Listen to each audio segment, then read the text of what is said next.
Bom dia, amados. Desejo saudá-los com a graça, a misericórdia e a paz do nosso Senhor Jesus Cristo. Amém? Mais uma manhã que vamos meditar nos Salmos da Palavra de Deus.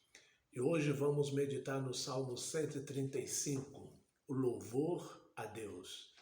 A íntima relação entre a memória e o louvor. Mas antes vamos orar. Maravilhoso Deus, te agradecemos pelo privilégio de estudarmos a tua palavra na meditação deste salmo nesta manhã.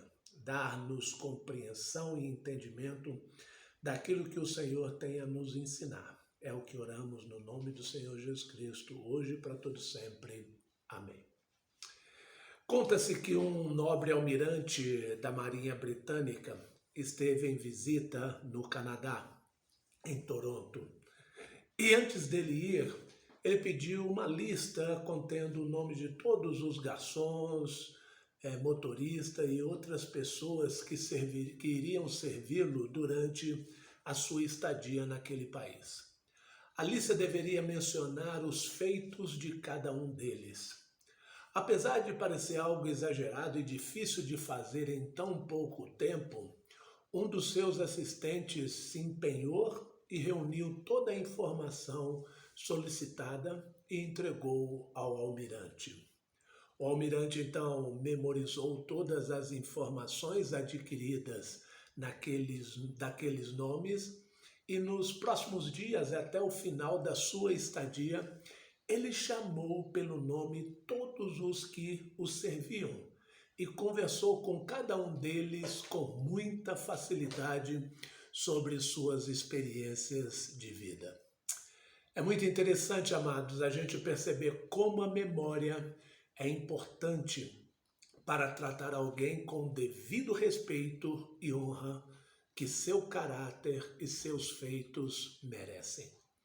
O Salmo 135 compartilha dessa história, nos passando a mesma lição, com a diferença de que não são os servos que recebem o devido respeito e a devida honra, mas o Senhor.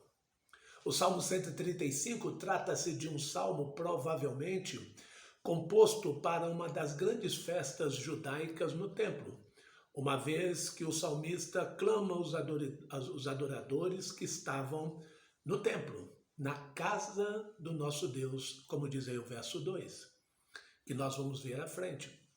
O Salmo tem como objetivo trazer à memória do povo quem é Deus, para que o povo pudesse louvá-lo e servi-lo.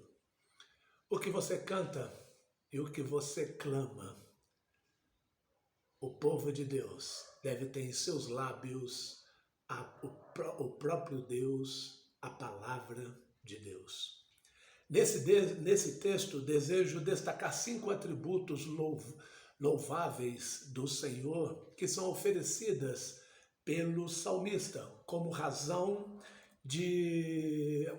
para que todo o povo reunido em Jerusalém se curvasse em sincera adoração a Deus.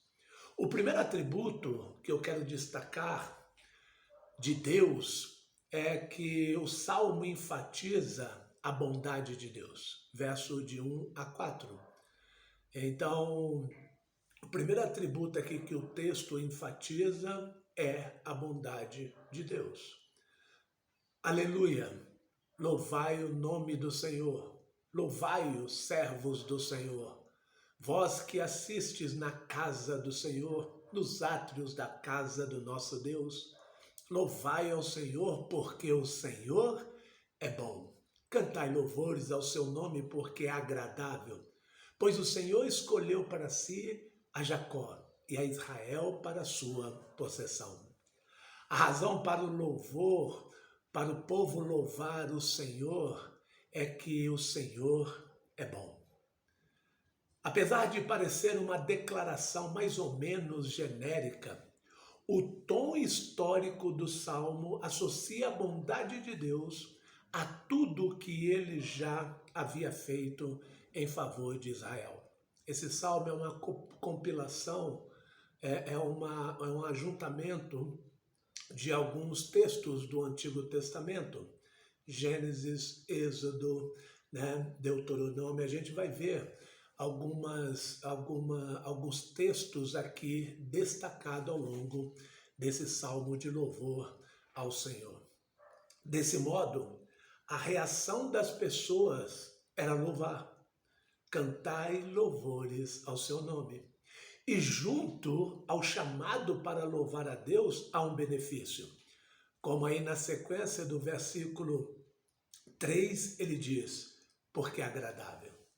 Cantai louvores ao seu nome, ao Senhor, porque é agradável, porque é prazeroso.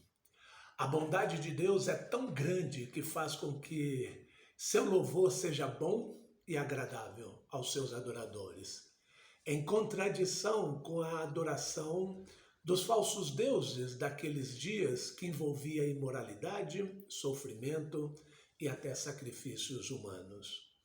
Uma outra razão para adorar a Deus o salmista mostra no verso 4.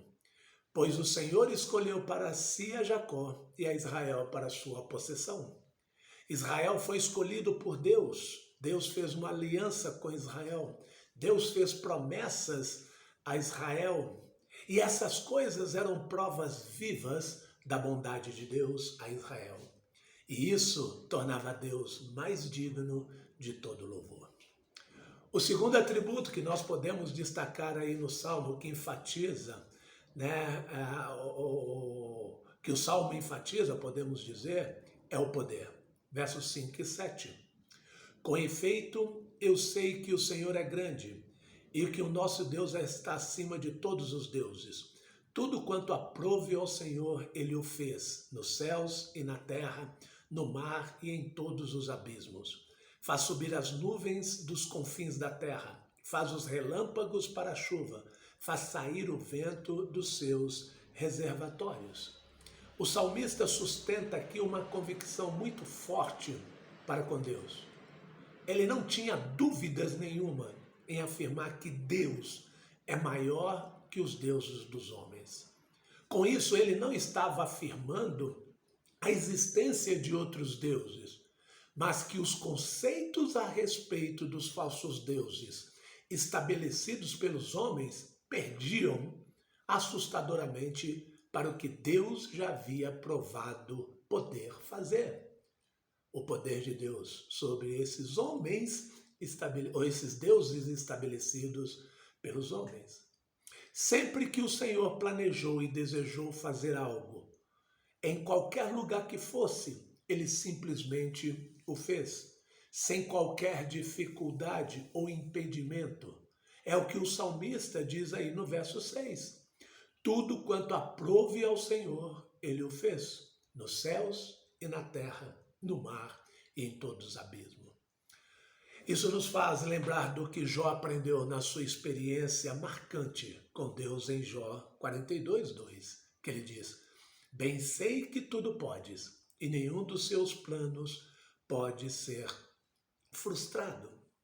O seu próprio controle sobre as forças da natureza mostra que ele é poderoso para dirigir a vida e os destinos dos povos, principalmente dos seus servos. Olha o que diz o verso 7. Faz subir as nuvens dos confins da terra, faz os relâmpagos para a chuva, faz sair o vento dos seus reservatórios.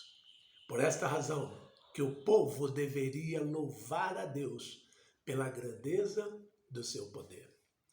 O terceiro atributo é a justiça, verso 8 a 12, que diz: foi ele quem feriu os primogênitos no Egito, tanto dos homens como das animarias, dos animais.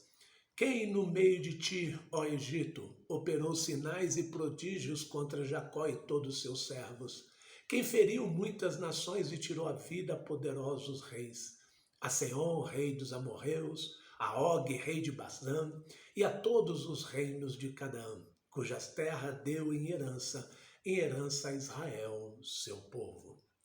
A justiça de Deus se vê aqui no texto quando o Senhor abateu, golpeou, feriu os egípcios, seus primogênitos e seus animais, seus rebanhos, quando libertou os israelitas da escravidão, né, ali através do anjo da morte, né, que as portas com sangue era uma proteção para o anjo da morte não entrar.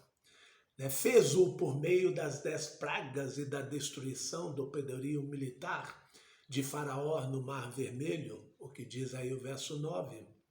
Esse mesmo tratamento foi apresentado a diversos povos no percurso dos israelitas até a Terra Prometida, como na tomada de Canaã diante de muitos reinos ali estabelecidos, verso 10 e 11, de modo que a terra fosse transferida aos seus herdeiros por promessa, verso 12.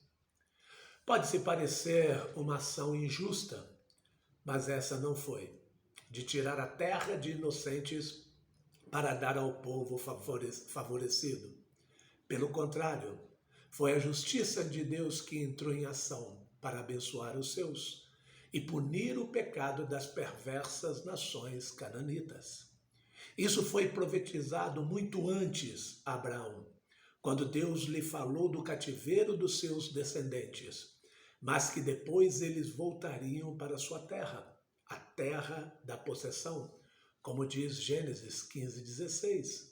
Na 4ª geração tornarão para aqui, porque não se encheu ainda a medida da iniquidade dos amorreus.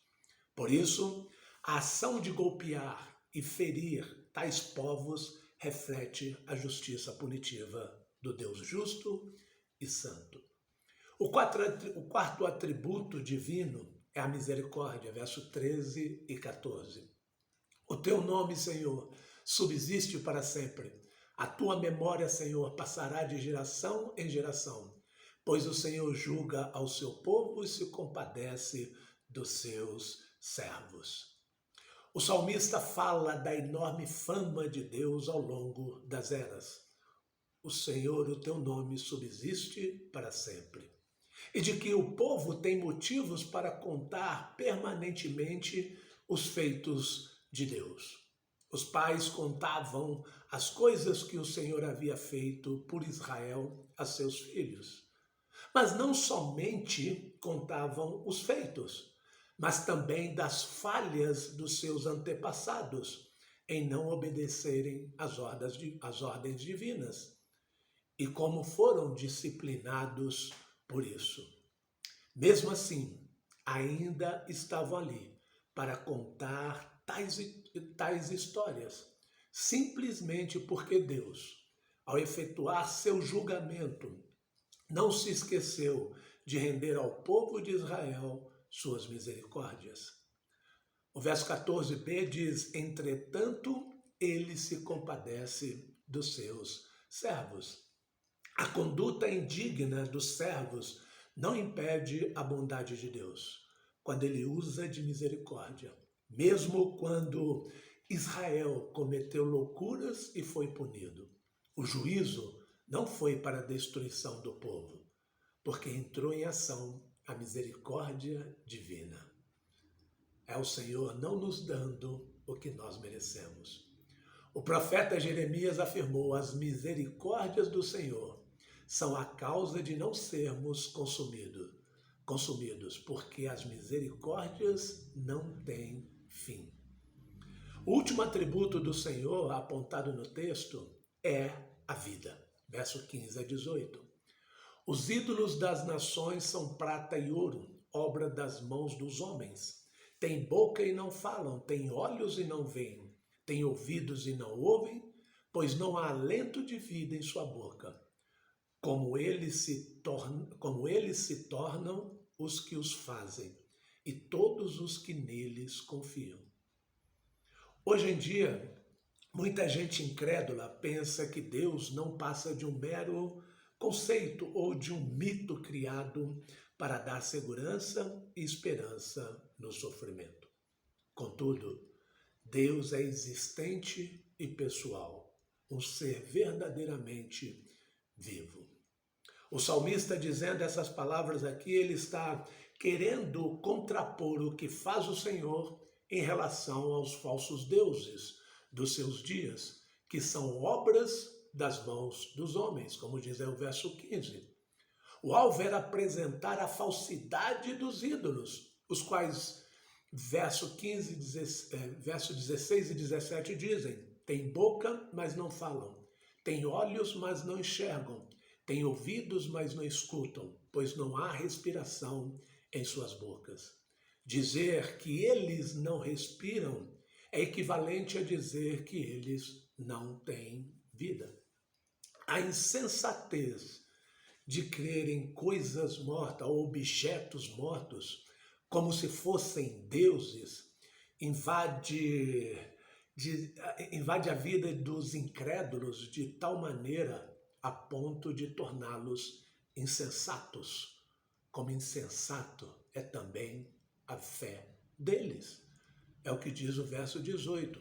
Como eles se tornam os que os fazem, e todos os que neles confiam. Verso 19 a 20 nos apresenta a aplicação prática do texto. Olhar para todos esses maravilhosos atributos do nosso Deus não é uma atividade meramente contemplativa. Junto a isso, vem a aplicação prática que transborda do início ao fim do Salmo, a adoração ao grandioso Senhor. Por isso, são chamados ao louvor de Deus todo o povo da casa de Deus. Os sacerdotes, chamados aqui da casa de Arão, todos os que serviam no templo, a casa dos levitas, e todos os que temem ao Senhor, todos os que o respeitam, todos os que têm devoção a Ele, prestam serviço a Ele, adoração e dependência de Deus. Casa de Israel, bendizei o Senhor. Casa de Arão, bendizei o Senhor. Verso 20, casa de Levi, bendizei o Senhor.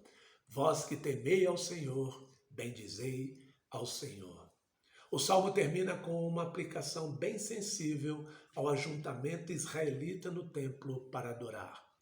Desde Sião, bendito seja o Senhor, que habita em Jerusalém. Aleluia. Exaltai ao Senhor. Daqueles dias até hoje, em nada o Senhor muda. Ele ainda é bondoso, soberano, justo, misericordioso e vivo.